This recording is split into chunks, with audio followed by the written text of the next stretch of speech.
Hey guys, this is Gundam Freedom, and today I'll be doing a review of the 1144 high grade Gundam X. Out of the box, the kit itself comes molded in white, blue, red, yellow, and gray, which is normal for a lead Gundam from a series. And it also comes with a little bit of purple for the glowing things when the satellite cannon is deployed, like on the shoulders, the lower arms, the side skirts, and on the legs. And as for stickers, the stickers are the camera lens on the head, the eyes, the silver underneath the clear green on the chest, and the black on the insides of the vents, as well as some red and black stickers for the knees, black trims on the weapon here, and also some holographic stickers for the satellite panels on the back. So first off is the hands. It only comes with a set of hand which is already attached on the Gundam itself, which are the holding hands. So it doesn't come with any alternate hands. Although the Gundam X divider comes with a open palm hand, which is also compatible with this kit. So you can use this if you have the Gundam X divider as a separate option for the hand on this guy. Then next up is the beam rifle. So it comes with two beam rifles, the rifle mode and the shield mode. So they made it separate, unlike the 1100 version and the 1144 version, wherein the uh, beam rifle itself can transform into a gun and a shield. So for the gun mode, the barrel here can be collapsed into the gun just like so when it's attached onto the back of the Gundam itself, as well as the sight part here can be moved down as well. And then the handle here can be removed when it's being attached on the backpack via the peg here on the back and some polycaps on the backpack itself. And then the shield part is just as normal shield, so it's just a normal gun underneath the shield here, and it has the beam rifle handle here so that they can hold it like this instead of just hanging on the um, forearm here on the gun, but doesn't have any peg here on the gun itself, so it can just hold it like so when it's being used. And the peg here on the back is a little bit smaller than the rifle form, so you cannot attach the shield on the back of the Gundam when it's stored only the rifle mode. So to attach it onto the back, just collapse the sight and the barrel and just remove the handle and just peg it onto the side here, usually, although the polycap is a bit stiff, just like so when it's not being used. The next up is the shoulder cannon. So this was originally in the series, not included with the default Gundam X. They only added it when they have some spare parts from other suits, so they gave it a short range to mid range weapon because it doesn't have any Vulcans on the head, only in the chest. So they added more Vulcans on the Gundam itself. And it's only molded in gray and white and doesn't have any scope here. And for moving parts, the barrel here can move down when it's attached on the back. And for attaching it on the back, there's a large peg here on the white part, and it attaches onto the upper part here on the back, just like so. And that's the Vulcan attached onto the back, and it can move down when it's being deployed. As for the main weapon,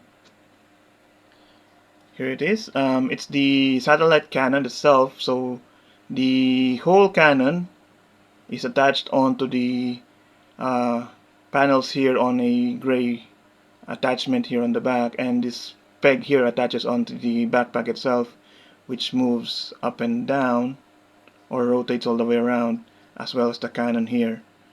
And then the satellite panels are on a hinge on each of them, so they are on separate hinges by themselves, and they are being locked here by a cap here on the end, and they are also locked on a peg inside the panels here. So to attach it onto the back, there's a peg here which attaches on the rack here on the back, and there's a slot here on the backpack, which is this part here can rest inside so that it can lock in place when it's being attached onto the back, just like so.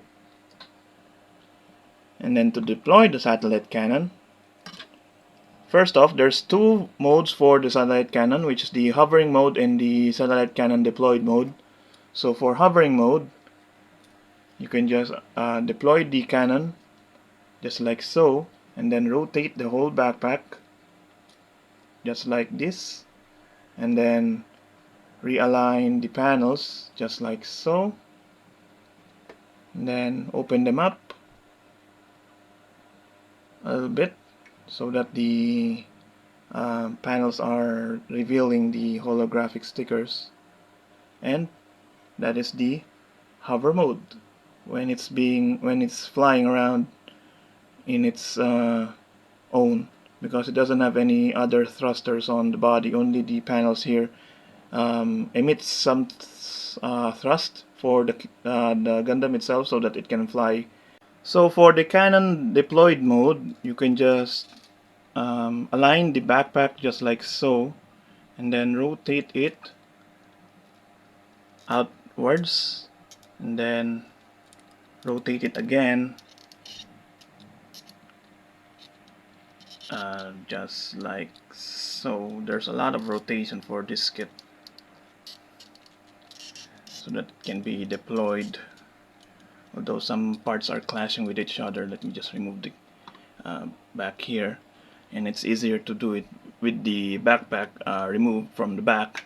So just align the hinge here like so, and then the cannon here, just remove it and then rotate it so that it will face up just like so, and then the panels here.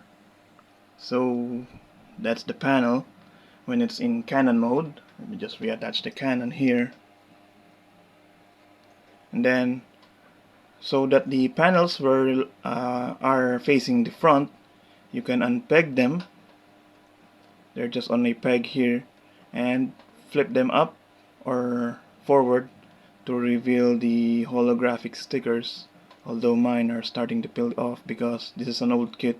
I think I got this kit since its first release, so it's a very old kit. So you will see that the angle of the panels are different when it's on the facing backwards instead of forward. So you will know which is the cannon mode and which is the hovering mode. The angled part here is facing outwards when it's in hovering mode, and in cannon mode the angle part here is facing inwards. So that's how you can tell the difference between the two modes of the backpack. So just do the same thing here on the other panels, and then reattach the cannon here, then flip it up, although a bit wrong on my transformation here. So rotate it again, the panels here, then let me just move the peg here so that I can rotate these parts without breaking them.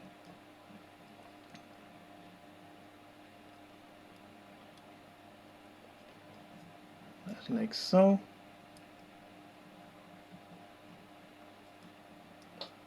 Then reattach the peg on the backpack, and that is the cannon or the satellite cannon in its deployed mode. Although it's a bit finicky to do, it looks good when it's being deployed, as you can see here, and the handle here can be held by the holding hand, although it's a bit hard because you need to remove the armor here on the back to attach it onto the handle here, and the barrel here can be extended forward when it's being deployed, just like so. And then for the last accessory, the back of the cannon here can be removed, which acts as the Gundam's main beam saber. It comes with a large green beam effect part. Only one, because the Gundam X here only has one beam saber handle, so it only needs one beam. So that's the beam saber.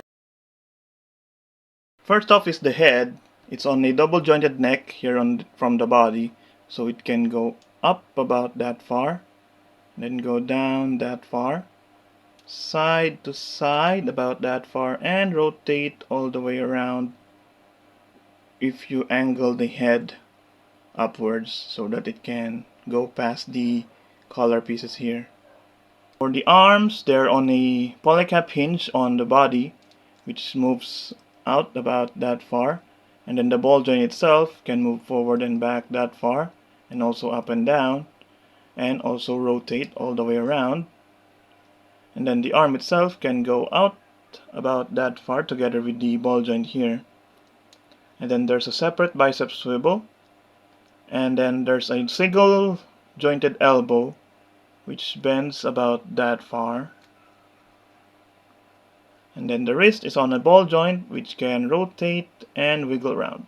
For the torso, it's on a double ball joint, so a ball joint from the waist and then a ball joint on the blue part here connecting on the upper torso, which lets the body move forward about that far and then back about that far, side to side that far, and rotate about that far until it hits the red part here on the waist area. As for the waist area, there's a separate hinge here on the leg which lets it rotate by themselves, just like so, and also rock side to side a little bit. And then the front skirts are molded together, but you can separate them. They are on a ball joint, so they can move up about that far. And the side skirts are on a hinge, so they can move forward about that far or out about that far and then go forward and back. The back skirt doesn't move, it's fixed pose. And then the hips are on a ball joint instead of a peg, so it can move forward about that far, go back that far, out until it hits the side skirt and the upper part here. And then it also has a little bit of forward and back motion from the ball joint. And then the knees are double jointed, but because of the armor here on the back of the leg, it can only move that far from the upper joint, and then the lower joint moves further outwards. So like the elbow here, it only bends about 90 degrees. And then the ankles are on a ball joint, the ankle guard on the ankle joint here, which lets it move about that far. And then there's a peg connecting the leg onto the foot itself, which lets it move forward and back. And then there's a ball joint on the foot itself, which lets it move side to side, up and down, and rotate about that far. So here is the Gundam X next to a normal size Gundam, which is the entry grade RX-78. And as you can see, the RX-78 is taller than the Gundam X because the original Gundam is around 18 meters, while the Gundam X is around 16 to 17 meters high. So it's very accurate, just like the other kits from this line. And then here's the Gundam X next to its brother unit. Yeah, because the Double X is a upgraded version of the Gundam X using the data from the Gundam X of the other character from this series, so they are brothers. And as you can see, they have almost the same height, although the Gundam Double X is a little bit taller, a little bit only. I think only a millimeter tall. And also the joints for the Double X is much better than the original Gundam X here, so yeah. Overall, I really like this kit despite it being a little bit dated. The overall proportions are spot on from the anime, and then the colors are great because there's only a little bit of stickers that's needed to make it color accurate. And the use of holographic stickers for the panels on the back is a good gimmick from Bandai, because if they just use the normal shiny sticker or the silver sticker for the panels on the back, it doesn't give any of the cool effects that the Gundam has when it's charging its satellite cannon. So yeah, only the downside for this kit are the joints, because this kit was released back in 2010, and for a kit that old, I think that they could have given it a much better articulation, because the kits that were released the same time as this kit was the Double Zeta and the God Gundam, and they have much. The Double Zeta has a much better articulation than this guy, and the overall articulation for the kit is a bit lacking, especially on the legs and on the elbows, because they used old ball joint technology on the hips instead of the pegs, and exchanging the legs for the legs of the double X is different, because again the joints are not compatible with each other.